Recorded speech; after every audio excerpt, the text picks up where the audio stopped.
A inteligência artificial está transformando o jornalismo e o entretenimento como nunca antes. Ela já escreve textos, cria roteiros e até personaliza o que assistimos e lemos. No TV Câmara Entrevista de hoje, vamos entender como essa tecnologia está mudando a rotina dos profissionais e ampliando os limites da criação.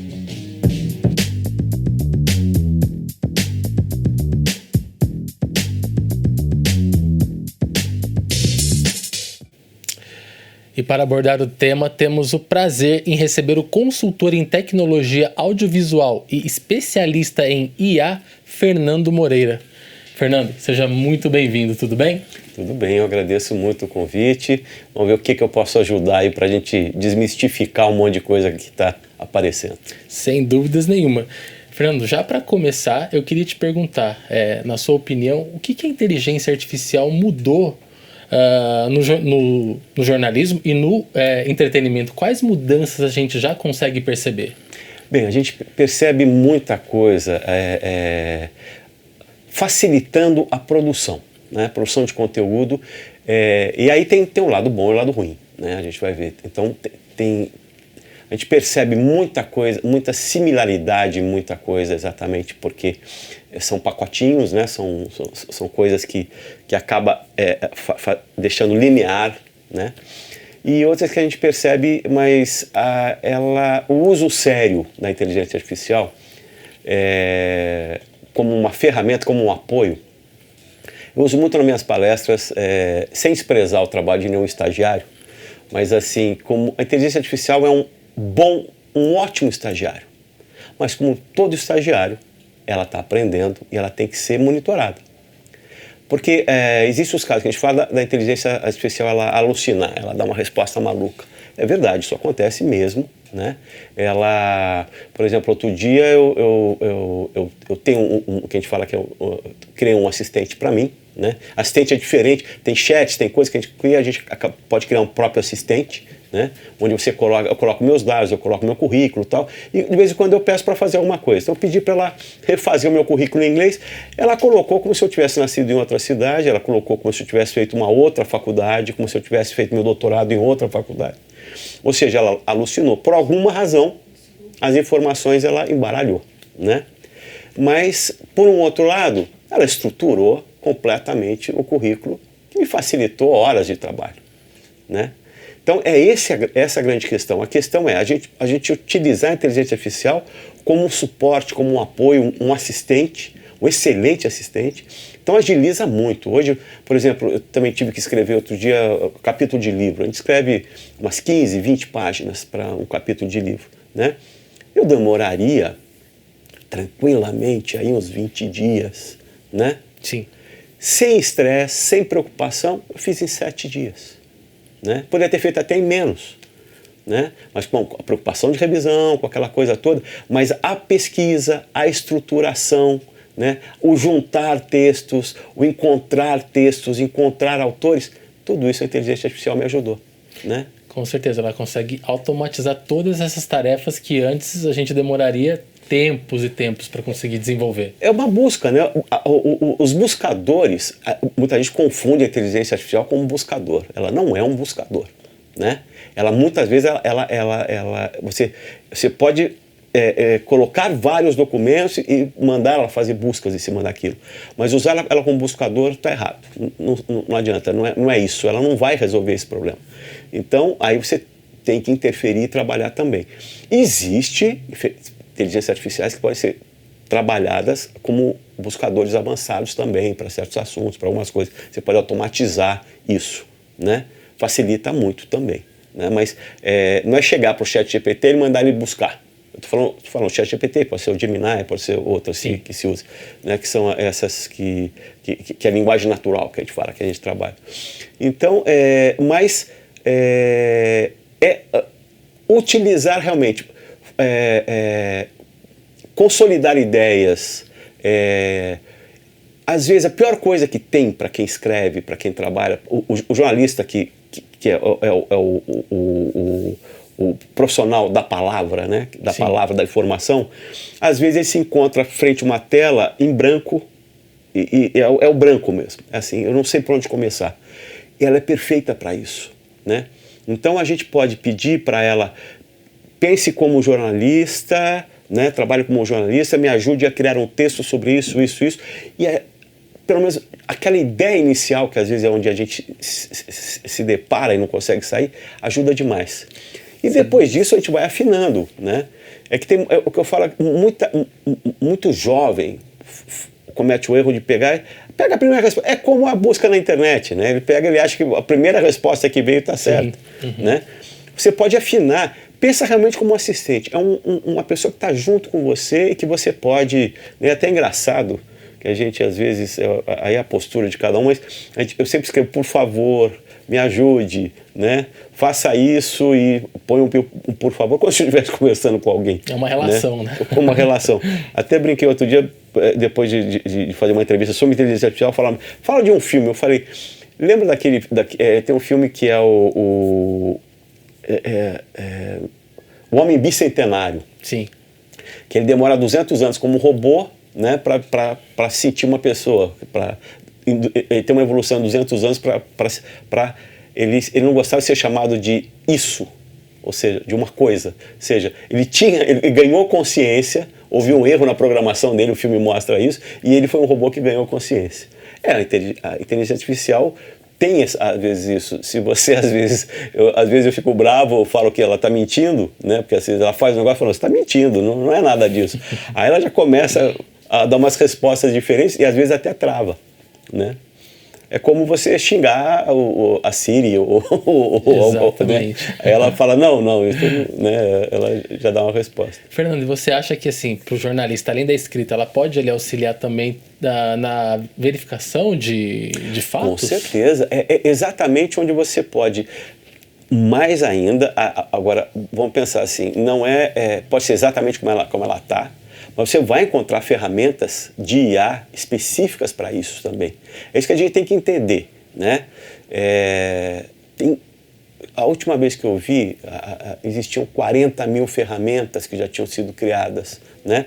Nós estamos aí quase... Esse mês nós completamos 2 anos da apresentação do ChatGPT, que foi a primeira inteligência artificial generativa apresentada a público mesmo, né, que a gente podia ter acesso. E vieram mais de 40 mil aplicações. Isso aí é um número que a gente não tem ideia, né? Porque a gente tem que entender também que, assim, tem muita gente que são os APIs, que eles são criados em cima das aplicações. Então você tem uma inteligência artificial master, aí você pode criar APIs em cima dela, aí você pode ainda criar APIs em cima de APIs. Ou seja, de repente você pega uma pessoa vendendo lá, que ela vende avatar, que já faz voz, que não sei o quê. Ele não desenvolveu nada. Ele é uma empresa que está usando coisas que foram feitas por outras empresas. Não tem nada demais, né? Só que a gente tem que tomar muito cuidado, porque tem muita picaretagem mesmo, né? Então, tome cuidado. Muitas delas vão pedir o cartão de crédito, né? E para você colocar o seu cartão de crédito, veja pelo menos se essa empresa existe. Muitas empresas, eu vou até embaixo para ver, a empresa não tem nada. Quem somos, não tem nada. E quando tem o quem somos, não tem uma referência a uma empresa de verdade. Então, na verdade, é um grupo de, sei lá o quê, né? Com a intenção dessas pessoas, que está se utilizando disso, e você vai entregar os seus dados, né? Por isso essa preocupação. O Brasil tem uma das leis de proteção de dados das melhores do mundo, aliás, uma das primeiras que teve, né? E essa proteção é muito séria, né? E de repente você está entregando o cartão, seus dados, sua voz, sua imagem. Eu comecei a trabalhar com avatares logo um pouquinho no começo da pandemia, 2020, e eu estava desenvolvendo, ninguém ainda estava apresentando, eu queria entender isso, já tinha estudado um pouquinho antes, 2019, eu queria entender um pouco, achei um grupo de uma molecada chinesa lá que estava desenvolvendo um protótipo. Conversei com eles, falei, olha, eu me proponho, vamos trabalhar, gostaria de colaborar, quero aprender também, né? E eu falo português, o que é uma coisa que vocês vão enfrentar de trabalhar com outras línguas. Vamos tentar desenvolver a fala do avatar em outras línguas. Então foi super legal, nós passamos de 30 minutos de modelo de teste para 5 minutos, na minha língua, sem ter que falar tudo em inglês, então conseguimos fazer um monte de coisa. Só que aconteceu uma coisa, quando eu estava para lançar o produto, o meu avatar vazou numa lojinha que eles estavam montando. E alguém usou a minha imagem para vender alguma coisa, nem eu sei. Olha só. Por um acaso, eu descobri, porque naquele momento, por um acaso, eu estava passando, eu abri uma aba nova, falei, opa, tem uma lojinha aqui, e vi que, de repente, o meu avatar ali, que não deveria estar, porque existem os avatares para venda e os avatares que são comprados, que você personaliza. E, de repente, ele estava lá, eu falei, olha, tira, por favor, mas aí caiu a ficha. Eu queria trazer esse produto para o Brasil. Eu ia representar esse produto no Brasil. Eu falei... E eu estava com grandes empresários interessados, eu tinha mostrado já para algumas empresas em São Paulo, presidente de empresa, o cara falou, ótimo, nunca mais vou entrar no estúdio, eu fazia teste com áudio, gravava no WhatsApp e entregava o avatar pronto. Eu falei, poxa, se vaza o avatar desse empresário, eu perdi, acabou a minha empresa. Sim. Né? E aí eu percebi, por que grandes empresas também não estão usando, um monte de coisa, usam avatar, mas não das próprias pessoas, até que agora tem uma experiência legal.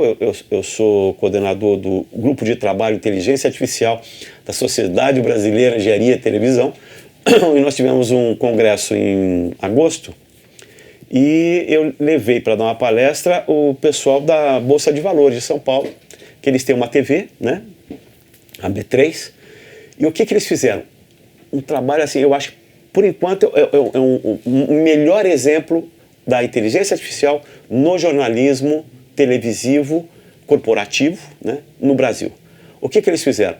Então, 2 jornalistas, uma moça e um rapaz, eles foram clonados com avatares, suas vozes foram clonadas, né, mas olha o tipo de experiência. O que acontece?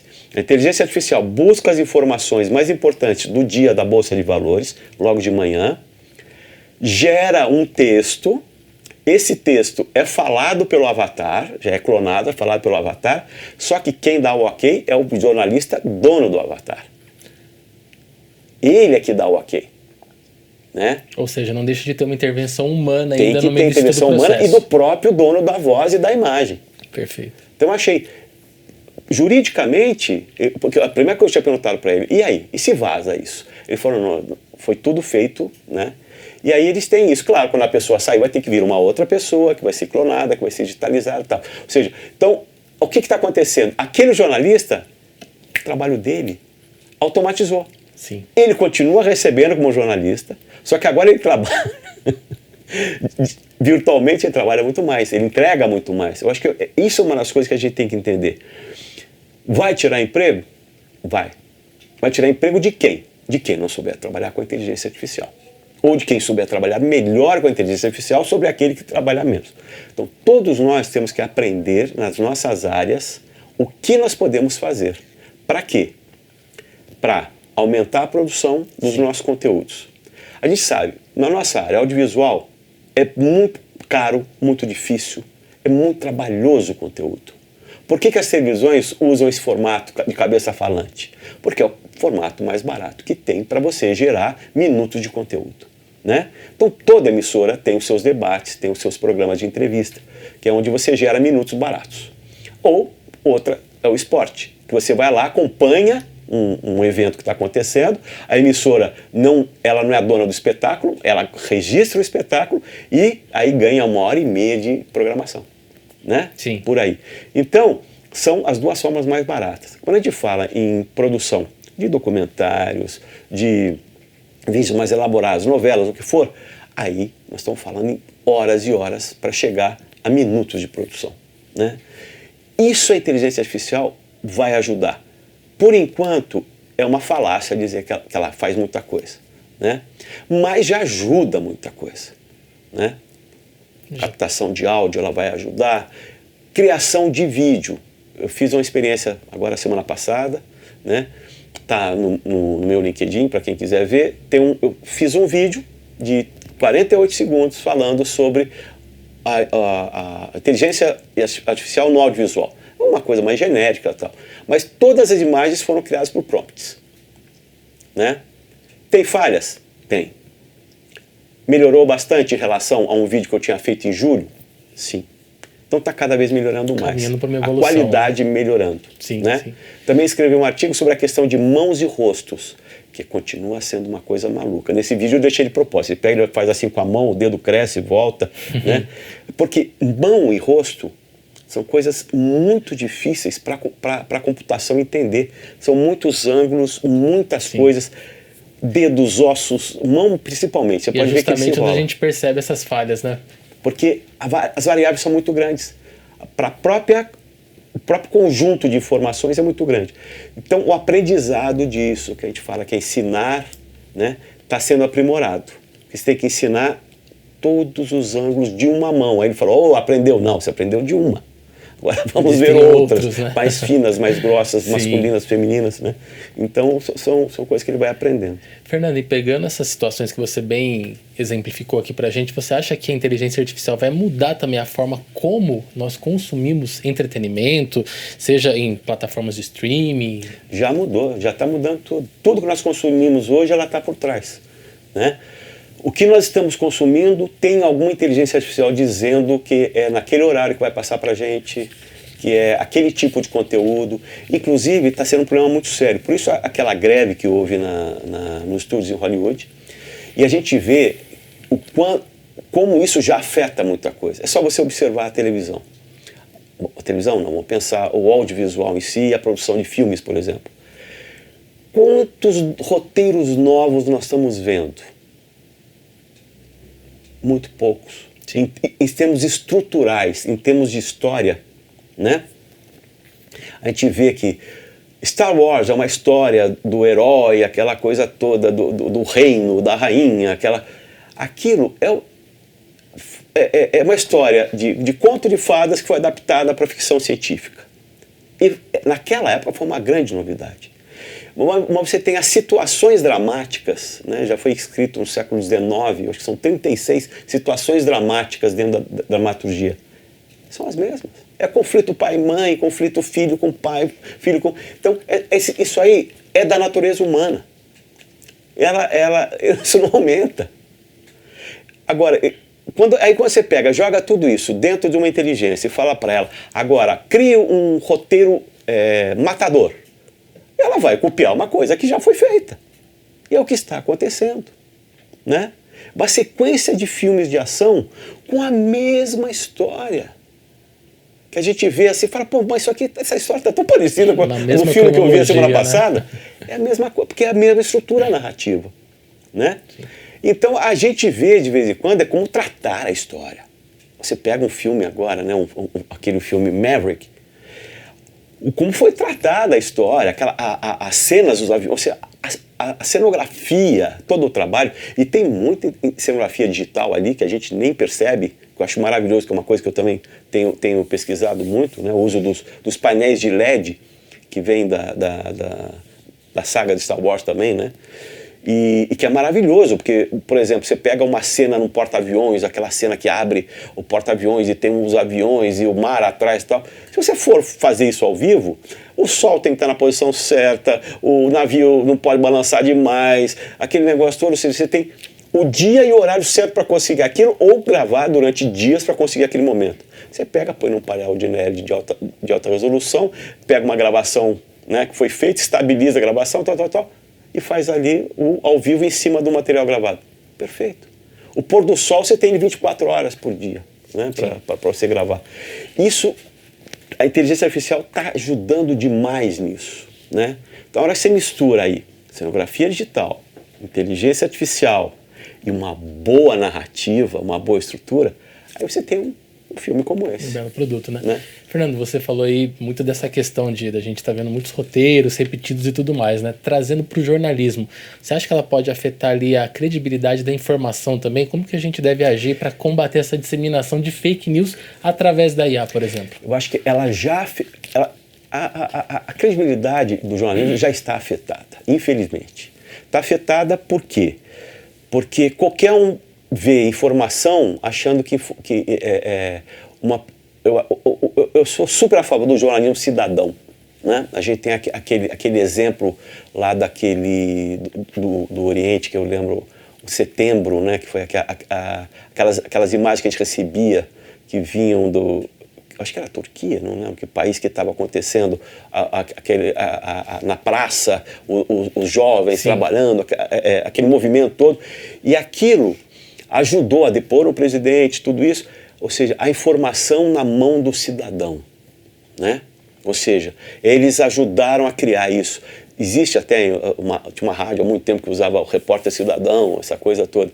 Eu sou super a favor disso, da informação tá ali. Agora, jornalismo não é só isso, jornalismo é informação tratada e aferida, né? É aí que é a grande coisa. Tem muita gente com interesse só de fazer o quê? Levantar o nível de views, né? Levantar o seu número de views, e sem ética nenhuma. Então, fala coisa errada, fala coisa polêmica, gera polêmica, mostra imagem de uma coisa que já foi dizendo que é agora, manipula as imagens. E a inteligência artificial, nesse ponto, ela é terrível. Porque você pode fazer coisas parecerem verdadeiras mesmo, e cada vez mais barato, de uma forma mais barata, e com uma veracidade visual, né? Voz. Então, essa aferição, por exemplo, tem grandes empresas, não vou falar o nome, mas é uma das empresas que vende os maiores softwares de edição que nós todos utilizamos, né? Ela tem uma grande preocupação com isso. Existe já uma associação preocupada com aferição de conteúdo, ou seja, conteúdo com IA tem que estar marcado, nem que seja como forma d'água, como marca d'água digital. Marca d'água digital às vezes é uma camada em cima, né? Tem empresas especializadas nisso, que ela faz uma camada transparente em cima e que nessa camada tem uma marca digital, para que seja aferido. Ou seja, agora quem se interessa por isso? Empresas sérias. O jornalismo sério se interessa em fazer isso. Por que é assim? É a grande questão, né? Por que quando acontece alguma coisa, às vezes aparece primeiro na internet e depois nos veículos de massa? Porque os veículos de massa foram aferir. E a internet já jogou sem saber. O caso clássico do atentado em Madrid, né, em 2011, se eu não me engano, né? Sim. Onde de início disseram que tinha sido os bascos, né, o ETA que tinha feito o ataque, né? E isso saiu de uma rádio, né? Aí depois uma rádio numa cidade pequena ao lado que foi aferir e descobriu que não era isso, que era uma coisa da Al-Qaeda, aquelas coisas todas, né? Ou seja, e aí foi se expandindo, mas a informação veio de uma rádio pequena, né? Então a importância da informação jornalística séria, né? Ela é sempre necessária. O problema é as pessoas aceitarem isso. Então, o que eu acho que cabe é cada vez mais quem se interessa pelo jornalismo sério, né, divulgar mais as ferramentas, como aconteceu durante as eleições. Eu acho que a gente teve, apesar de ter muita tentativa, nós tivemos poucos fatos reais de fake news, né, complexos, né? Muita tentativa. Mas como você tinha muita ferramenta de aferição, o próprio TSE com ferramentas, tal, você vai conseguindo, você vai aumentando isso. É isso que nós precisamos, né? Eu sempre brinco às vezes com assim, os maus se unem para fazer um monte de coisa. Vamos unir os bons, né? Então, para isso você tem associações, você tem um monte de coisa. Eu acho que as universidades têm um papel muito sério nisso. Os próprios cursos de comunicação, né? Os cursos de comunicação, a gente vê que o Brasil, né, ele mantém os cursos de jornalismo. Tem país que acabou já com o curso de jornalismo, ele juntou com outras áreas, né? É uma tendência? Mas por quê? Mas é um modo estrutural do próprio meio universitário, né? Onde, por exemplo, o próprio jornalista, ele está fazendo jornalismo, mas eu quero fazer uma disciplina na engenharia, ele vai lá e faz. Então, são coisas, os créditos, né, que ele vai fazer são diferentes. Mas eu acho que tem que haver uma análise muito séria com relação ao profissional de comunicação. Tá? O que adianta hoje, por exemplo, eu pegar um profissional de rádio e TV e não falar para ele que a inteligência artificial está aí e mostrar para ele que ele tem que se preparar, que tem um monte de coisa que hoje ele está se preocupando e que daqui a pouco isso aí pode ser virtual. Sim. Então, onde ele aprender a fazer um prompt também é importante, ao mesmo tempo que ele aprende a ajustar uma câmera. Né? Hoje eu tenho, por exemplo, posso trabalhar com 3 câmeras PTZ, né? As câmeras PTZ poderiam estar registrando o seu rosto, o meu rosto, você levanta, ela vai atrás, eu levanto, ela vai atrás, ela acerta o foco, né? O diretor de TV eu poderia estar trabalhando com uma ferramenta já que eu não concordo muito com ela, mas ela está sendo treinada, a BBC de Londres já treina isso, já vai fazer mais de 15 anos, né? Agora, daqui a pouco, deve sair alguma coisa, onde ela já começa a trabalhar por tempos, por fala, e ela vai começar a fazer os cortes. E a intervenção humana fica para quê? Para atividades mais complexas, como grafismo, soltar o grafismo na hora certa, tal, que tem coisas que realmente são. Mas é só a gente ver o quanto você pega esses shows e o quanto de automatização você vê numa linha. Não sei se você já viu aquelas linhas, aqueles mapas que eles criam com toda a iluminação, disparo de fogos, sim. Não sei o quê. É um absurdo. E é um timeline como de uma edição e você vai marcando tudo ali. Você já tem isso para fazer televisão. A BBC utiliza algumas coisas assim, né? É caro? É. Tá barateando demais, né? Sim. E aí, mas onde é que vai entrar o lado profissional? É aí que a gente tem que pensar. Tá, então, eu posso fazer o quê? Para que lado que eu vou, né? Eu tenho que aprender o quê para estar atual daqui a alguns anos, na hora que eu sair da faculdade, por exemplo. Exatamente. Ou seja, as possibilidades são inúmeras, né, Fernando? E quem tiver a resposta certa ganha $1 milhão, ou mais, né? Ganha Com bilhões. certeza. Mas eu acho que a gente tem que estar atento. Sim. Tem que estar atento, não ter medo, né? Trocar muita ideia. Eu acho que é uma área que a gente tem muita coisa para trocar ideia, para experimentar. Eu acho que vocês, como uma TV de município, seja voltada para o município, para a parte de entretenimento, para a parte de busca, de criação de conteúdo, ou criar formatos um pouco diferentes, não precisa ser nada grande e inovador, mas formatos um pouco diferentes, né? De como fazer essa relação com a comunidade, aproveitar a IA para fazer mais essa interatividade, né? Esse tipo de coisa, é um espaço perfeito, né? Porque Com você certeza. está mais próximo até da comunidade. Sem dúvidas, vale essa experimentação. Fernando, o bate-papo tá ótimo e a gente já volta para continuar essa conversa super interessante, tá ok? Tá bom. Bom, e o TV Câmara Entrevista vai para uma breve pausa. Voltamos já, não saia daí.